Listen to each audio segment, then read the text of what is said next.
I've never been into scary stuff. No horror movies, no tarot, no haunted tours. But my wife loves it. All the creepy occult shops, dusty old books, jars of things that look like they used to squirm. So when she spotted a voodoo shop wedged between two boarded-up buildings, she practically squealed. "Come on," she said, dragging me inside. And because happy wife, happy life, I followed, reluctantly. The air inside felt thick, heavy, like it had weight to it. Candles flickered in the corners, their flames bending in a way that didn't match the room's stillness. My wife wandered toward a shelf of old books, humming. I stayed near the door. She gasped, held up a cracked leather book that looked like it had been stitched from something that once breathed. "Look at this," she said, eyes sparkling. Before I could protest, she opened it and began reading a passage. The words didn't sound spoken, they vibrated. Low, wrong, like they weren't meant to touch human air. My stomach dropped. A wave of dread washed over me so suddenly I nearly staggered. "Stop," I said. "Seriously, don't read any more of that." She laughed, brushing me off. "You're such a scaredy cat." But when she closed the book, the dread didn't leave. That night, I woke around 2 a.m. No reason. Just snapped awake, heart pounding into my throat. My wife was mumbling in her sleep. At first soft, the sound of water dripping in a cave. But then the syllables took shape, sharp and rhythmic.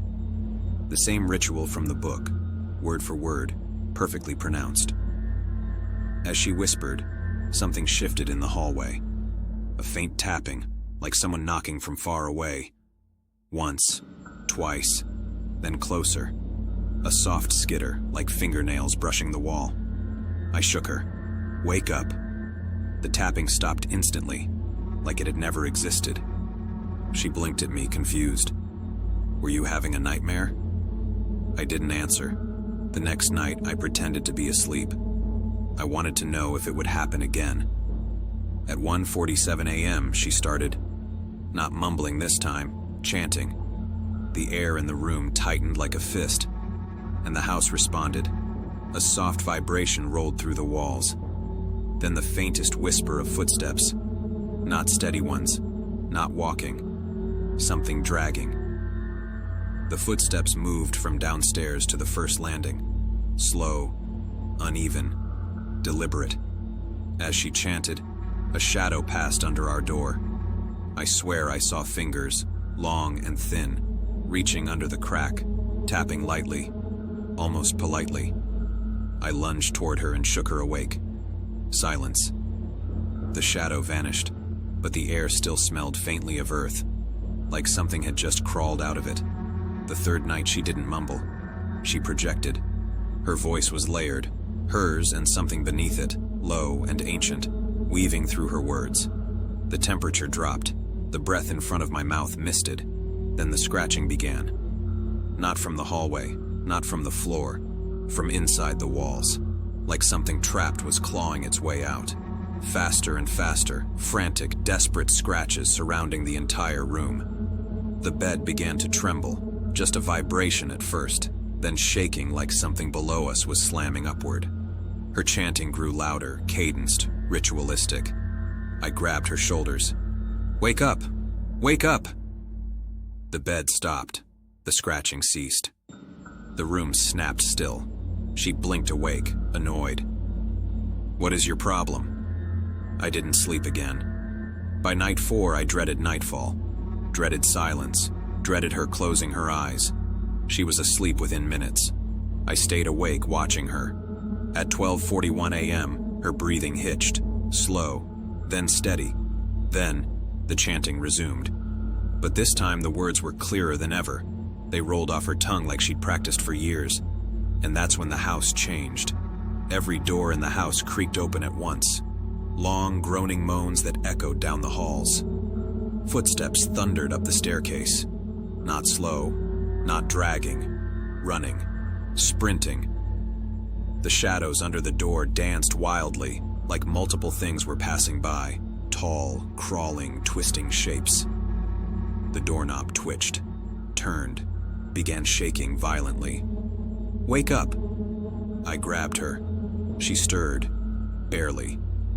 The doorknob stopped, but something pressed its face against the door. I could hear the wood bow inward, creaking, as if breath was hitting it from the other side. I felt the weight of something leaning there, listening. I held my breath until dawn. By the final night, I knew something was coming. The air tasted metallic. The house felt charged, like a storm building inside it. When my wife fell asleep, I sat beside her and held her hand tightly. At 3:03 a.m., she began chanting. Not softly, not slowly, fiercely. Her voice was not her own. It rumbled, echoed. The walls shivered like they were reacting to every word. Then the sounds began. Not footsteps this time, not scratching. Breathing. Deep, wet breaths right outside the bedroom door. Then another breath. And another. Layered. Multiple things crowding the hallway. The doorknob turned. Once. Twice. Then slowly, deliberately, began clicking downward. The wood around it cracked as if something was pushing its full weight into the door. I shook her violently. "Wake up! Wake up!" She didn't budge. Her chanting grew louder. The things in the hallway pressed closer, shadows pooling under the door, reaching, stretching like tendrils. "Please, wake up!" The door bowed inward. A low growl vibrated through the wood, then a whisper, not from her, from the other side. "She's almost finished." The chanting reached a peak. The shadows pressed harder. The doorframe split with a sharp crack. I screamed her name one last time, and everything stopped. Total silence, like the house itself was holding its breath. She opened her eyes. Slowly, calmly. I pointed at the door, shaking. It was right there. The shadows, the voices. Something was trying to get in. She followed my gaze. Her expression didn't change. Not fear, not confusion, just a slow, knowing smile. And carved into the door, fresh and deep, were 3 words burned into the wood. "Let her finish." I've had sleep paralysis before, but nothing like this. This felt purposeful, targeted, directed at me. The first time it happened, I woke up to a faint static sound in my room. Not from a TV, I don't have one in the bedroom, but from somewhere near the foot of my bed. It was soft, like a distant radio searching for a signal, but layered in it, if I strained my ears, was something that sounded like breathing. I tried to sit up but couldn't move, couldn't lift a finger, couldn't control my eyes, just frozen. Then I saw him. A shape in the corner. Not quite a man, not quite a shadow. Tall. Blurry. His edges flickered like TV static, never settling into a solid form. He tilted his head, not naturally, too slow, too smooth, like a machine studying me. The static grew louder, and through it, I heard a voice, warped and broken, like someone speaking through a detuned radio. "I've found you." I tried to scream. Nothing came out. I watched helplessly as the static figure drifted closer, feet not moving, just sliding across the floor, reality jittering around him. He leaned over me, static buzzing inches from my face, his non-voice whispering, "Almost in." I finally managed to wrench myself awake with a gasp. The room was empty, no static, no presence, but the fear lingered deep in my ribs. The next night, it happened again. Same static sound, same paralysis, but this time, he was already standing over me, his shape more defined, closer to human, like he was learning how to be one. "Soon," he rasped. I didn't sleep the night after that, or the night after, but exhaustion wins eventually, and last night, I crashed hard. When I woke up, my room wasn't my room. Not fully. The walls were there, but they flickered between my bedroom and some void, black, endless, crackling like a broken broadcast. My bed was surrounded by static, thick as smoke. The air hummed violently.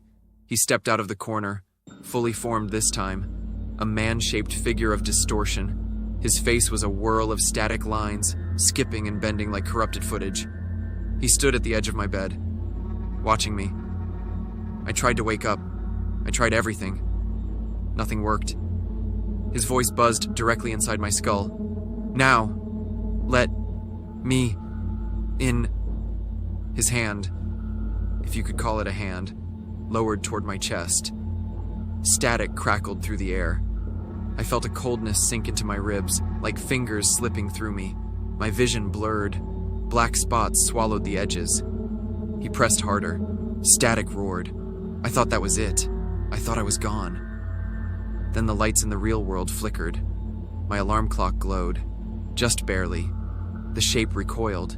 Static snapped violently like a breaking cable. And with a gasp, I tore myself awake. My room was normal again. Quiet.